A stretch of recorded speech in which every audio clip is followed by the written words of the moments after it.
Oi pessoal, tudo bem? Bem-vindos a mais um vídeo do nosso clube investigativo. Antes de partir pro vídeo, eu pedi pra vocês se inscreverem aqui no canal. Eu tô trazendo vídeo novo toda terça, então vocês inscritos, vocês recebem as notificações, né, de quando eu posto. Não esqueçam também de me seguir nas redes sociais, principalmente no TikTok, que lá eu tô levando vídeos curtinhos sobre os casos que eu trago aqui. Bom, no caso de hoje eu vou trazer a história da Amanda Gake, que era uma menina de 9 anos, que ela foi encontrada de uma maneira muito misteriosa perto da casa dela.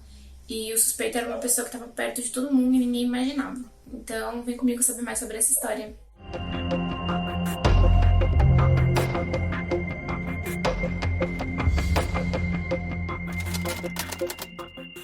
Amanda Gake, ela era filha de Marlene Price e de Frederick Gake. Ela nasceu no dia 10 de julho de 1982, em San Diego, na Califórnia, nos Estados Unidos. Na época do caso, a Amanda tinha só 9 anos e ela morava com a mãe e com a irmã dela em um bairro bem tranquilo de trabalhadores. Ficava em North Park, ali em San Diego mesmo. E ela estudava na McKinley Elementary School. Na época do caso, os pais dela estavam separados também, porque o pai dela estava na prisão por porte de drogas. A Amanda era descrita como uma menina muito doce, muito inteligente, que gostava de todo mundo e tratava todo mundo muito bem. O dono de um supermercado local, ele chegou a descrever a Amanda como uma menina muito falante, muito extrovertida. Ele até declarou assim que ela falava com ele como uma adulta e que ela era uma líder. Além disso, todo mundo ali pelo bairro de North Park era acostumado a ver a Amanda andando de bicicleta com a sua bicicleta rosa e lilás pelos arredores. Ou seja, a Amanda era uma menina feliz e ela vivia a vida de uma criança normal. Isso até o dia 3 de outubro de 1991. O dia começou normalmente, como todos os outros. A mãe, a Amanda e a irmã se aprontando, né? A Amanda e a irmã para ir pra escola e a mãe para ir pro trabalho. Na noite anterior desse dia, a Amanda e a mãe, elas combinaram de ir num evento que ia ter na escola. Era tipo uma festa, assim, open house. Elas estavam muito animadas, muito ansiosas pra ir pro evento, principalmente a Amanda. Enfim, todas se aprontaram, foram pra escola, foram trabalhar. À noite, a mãe dela chegou e percebeu que a sua irmã estava em casa e a Amanda ainda não tinha chegado. Então, isso trouxe bastante preocupação pra ela. À medida que as horas iam passando, obviamente, a mãe ficava cada vez mais preocupada, porque a filha nunca voltava depois de jantar. E já tinha passado muito do tempo, né, que era o horário limite que ela sempre voltava. Já estava inclusive escuro, então ela decidiu pegar a irmã mais velha da Amanda e as duas saíram para procurar ela. Enquanto elas passavam pelo bairro, algumas pessoas disseram ter visto a Amanda passando de bicicleta, mas não viram em que direção ela foi, tipo, a última direção que ela tomou. Eram informações meio inúteis naquele momento, porque as pessoas tinham visto ela, mas ninguém sabia onde ela estava naquele momento. Então, às 7h30 da noite, que já era um horário bem preocupante para Amanda não ter voltado, a mãe dela decidiu ligar para a polícia e registrar o desaparecimento. Num primeiro momento, os policiais obviamente aceitaram a denúncia, mas eles trabalharam com aquela primeira possibilidade de sempre, que é da criança ter fugido, dela ter saído para brincar ou ter saído com algum amigo sem avisar. Mas a Marlene conhecia a filha, como toda mãe conhece seus filhos, e ela sabia que isso não era do costume dela. Na verdade, isso passava bem longe dos costumes dela, mas de qualquer forma os policiais iniciaram as buscas e eles começaram passando ali no bairro de North Park mesmo, de casa em casa, de porta em porta, perguntando sobre a Amanda. No dia seguinte ainda não tinha nenhuma pista, assim, nada sobre o paradeiro da Amanda, e isso começou a preocupar muito a mãe dela, e agora também os policiais que começaram a trabalhar então com a hipótese da Amanda ter sido raptada. Durante as buscas, uma colega de classe da Amanda, chamada Samara, ela chegou a dar um relato para a polícia. Ela disse que viu a Amanda no dia anterior e que elas conversaram. Inclusive, elas falaram da festa que teria à noite. Então, a Amanda se mostrou realmente bem animada para a festa. Mas ela falou que depois disso, a Amanda foi em direção a uma caminhonete vermelha que estava ali perto. E lá ela encontrou com um homem e eles conversaram um pouco. E daí esse homem pegou a bicicleta da Amanda e colocou na parte de trás da caminhonete, e aí ela entrou no banco do passageiro e eles saíram dali. A Samara chegou a dar as descrições físicas desse homem, e as descrições batiam com um homem chamado Justin, que era um amigo do pai da Amanda, que tinha saído da prisão há 3 semanas, e ele estava morando no mesmo bairro da Amanda, que era North Park. Durante o interrogatório com o Justin, no começo ele negou até que conhecia a Amanda, mas depois de um tempo ele acabou confessando que ele conhecia ela sim, e que ela era uma amiga muito especial dele, mas ele não fazia ideia de onde ela estava. Como ele usou esse termo, uma amiga muito especial, os policiais acharam estranho, e aí submeteram ele ao teste do polígrafo, e ele passou. Depois disso ele foi confrontado sobre a caminhonete vermelha, se ele tinha uma caminhonete vermelha, ou se ele conhecia alguém que tinha uma caminhonete vermelha, mas ele falou que não tinha nem habilitação, então com isso seria difícil ele ser aquele homem da caminhonete. E aí os policiais liberaram ele. A essa altura, à medida que o tempo ia passando, o caso da Amanda já estava em todo lugar de San Diego. Em jornais, cartazes, outdoors, tudo com a foto da Amanda. A mãe dela chegou a declarar posteriormente que essa foi uma época muito difícil, que ela vivia sem conseguir fazer nada, sem dormir, sem comer e sempre com medo. E todo esse sofrimento da mãe se estendeu até o dia 14 de outubro do mesmo ano, 11 dias depois do desaparecimento da Amanda. Um morador local de North Park ligou para a polícia e informou ter visto um corpo, encontrado um corpo, em um desfiladeiro próximo ao local onde Amanda foi vista pela última vez, e também próximo à casa dela. Quando os policiais chegaram no local, logo de bater o olho, eles já desconfiaram que seria o corpo da Amanda, porque apesar de estar em estado avançado de decomposição e apesar de estar embrulhado em um lençol, eles perceberam que era um corpo de estatura pequena e também os pés estavam para fora do lençol e dava para perceber que eram pés de criança e as unhas do pé estavam pintadas de cor de rosa. Além disso, tinha um saco plástico na cabeça da Amanda e enrolado no pescoço dela tinha um cordão com algumas chaves penduradas. E aí logo que eles tiraram o saco plástico, eles já constataram que realmente era Amanda e já notificaram os familiares. Os familiares ficaram sem entender porque alguém faria isso com uma criança, com a Amanda, sabe? E realmente é uma coisa muito difícil de entender porque que alguém faria uma coisa dessa com uma criança de 9 anos, sabe? É bem complicado mesmo de tentar imaginar o que se passa na cabeça de uma pessoa que fez isso. A autópsia então revelou que a Amanda estava morta ali entre 7 a 10 dias e que a causa da morte teria sido enforcamento. Além disso, a perícia também encontrou sêmen no lençol que ela estava enrolada, então isso indicava uma possível agressão sexual também. Ainda na perícia, fora isso, no exame toxicológico encontraram também um teor muito alto de álcool e de cocaína no organismo da Amanda, e isso indicava então que ela tinha sido dopada antes de morrer. Fora todos esses itens que tinham sido encontrados na cena do crime, tinha só mais uma única coisa, que era uma nota fiscal, tipo um recibo, com o nome de Kim, mas ninguém da família, nenhum conhecido da Amanda conhecia alguém chamado Kim. Depois da notícia de que a Amanda realmente estava morta ter se espalhado pelo bairro, algumas fitas roxas foram usadas para serem amarradas em camisetas e em antenas de carro. Isso porque roxo era a cor preferida da Amanda e ela estava usando também uma camiseta roxa no dia que ela desapareceu. Então foi uma forma de homenagem que os familiares e amigos e todos os conhecidos do bairro prestaram para Amanda. A essa altura todo mundo estava muito mobilizado para descobrir quem era o assassino da Amanda, tanto os familiares quanto os moradores locais. Porque, como eu falei, a Amanda era uma menina muito querida, mas mesmo assim os policiais decidiram agir estrategicamente e deixar em sigilo todas as provas que foram encontradas. Isso porque, em caso de confissão ou em caso de interrogatório, somente o próprio assassino poderia falar, sobre esses detalhes.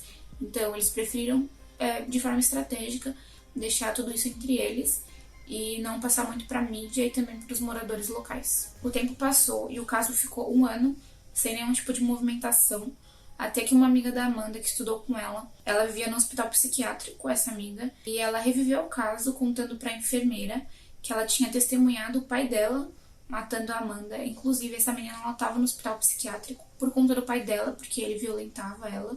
Então, todo mundo já achou muito suspeito e decidiram levar ela para fazer um interrogatório. Então, no interrogatório, essa amiga da Amanda, ela deu um relato bem detalhado do que ela teria visto.